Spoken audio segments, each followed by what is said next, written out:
Everyone, तो कैसे हैं आप सब। आई होप आप सभी अच्छे होंगे। तो आज हम बात करते हैं वुमेन सुपरवाइज़र के रिज़ल्ट के बारे में, पेपर के बारे में, पेपर का लेवल कैसा था और क्या कट ऑफ रह सकती है। तो सबसे पहले हम बात करते हैं कि पेपर का लेवल कैसा था। तो पेपर का लेवल था वो इजी टू मॉडरेट था और करीब 4400 स्टूडेंट्स को पास किया गया था। उसमें से करीब 2500 स्टूडेंट्स पेपर देने आए थे और पेपर का लेवल इजी टू मॉडरेट था। तो क्या कट ऑफ बहुत हाई जाएगी? तो बहुत हाई तो नहीं जाएगी। तो क्या क्या रीज़न्स हैं कट ऑफ के जाने के?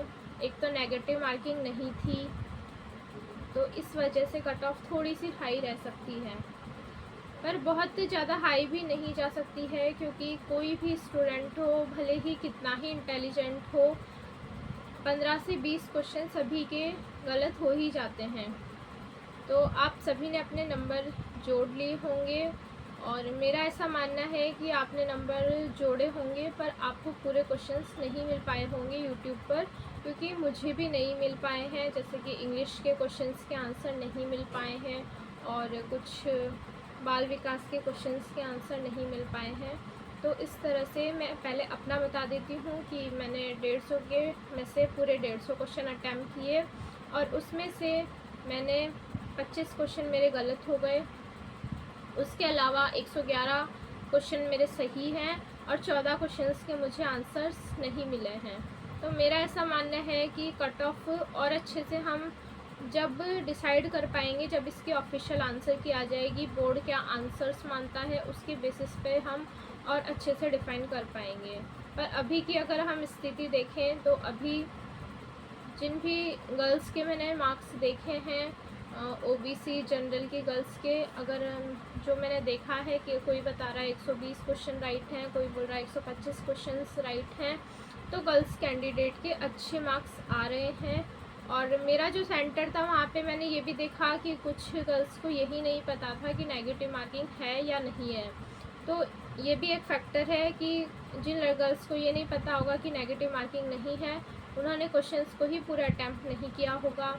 और कुछ गर्ल्स का 5th जो ऑप्शन है उसकी वजह से भी कुछ गर्ल्स इस पेपर में भी डिस्क्वालीफाइड होंगी। तो आप ये मान सकते हो कि 2500 में से 100-200 गर्ल्स तो वो होंगी जो 5th ऑप्शन की वजह से डिस्क्वालीफाई हो जाएंगी। उसके अलावा कुछ गर्ल्स ऐसी हैं जिन्होंने पूरे क्वेश्चंस अटैम्प्ट ही नहीं किए। उसके बाद जो गर्ल्स बचती हैं उनमें आता है मेन कंपटीशन। तो उसमें जिन्होंने 150 में से 150 क्वेश्चंस अटैम्प्ट किए हैं और उसमें से भी उनके 125 से 130 क्वेश्चंस राइट हैं, वो उनके बेसिस पर ही मेन जो है रिज़ल्ट का निर्धारण होगा। तो यहाँ पर हम बात करें कट ऑफ की, तो कट ऑफ मेरा ऐसा मानना है, अगर आप ओबीसी और जनरल से बिलोंग करते हो तो अगर आपके 120 से 125 क्वेश्चंस राइट हैं तो आप सिलेक्शन की दौड़ में शामिल हो। और अगर आपके एससी एसटी किसी भी आप अदर कैटेगरी से हो तो अगर आपके 112 से 115 के आसपास क्वेश्चन सही हैं तो आप सिलेक्शन की दौड़ में हो। और बाकी अनुमान हम ऑफिशियल आंसर की आने पर और अच्छे से लगा पाएंगे।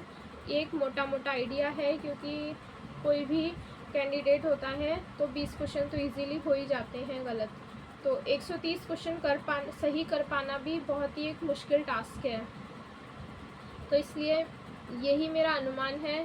एमबीसी ईडब्ल्यूएस गर्ल्स जो हैं 120 के आसपास अगर आपके क्वेश्चन सही हैं तो आप अपने आप को सेफ मान सकते हो। तो कोई भी ऐसे ना सोचे कि मेरे इतने नंबर आ रहे हैं तो कट ऑफ इतनी ही जाएगी। जैसे कि मैंने आपको बताया कि मेरे 111 क्वेश्चन सही हैं, फिर भी मैं आपको ज़्यादा बता रही हूँ, क्योंकि इसमें क्या है कि पोस्ट कम है, 200 के आसपास ही पोस्ट है, तो इसलिए कट ऑफ थोड़ी सी हाई रहेगी। और 120 क्वेश्चन का मतलब होता है 80%, और 80% भी अपने आप में काफ़ी अच्छी कट ऑफ होती है। तो इसलिए ये मेरा अनुमान था। Thank you so much guys. और अगर आप इस चैनल पर नए हैं तो चैनल को सब्सक्राइब करें। Thank you so much.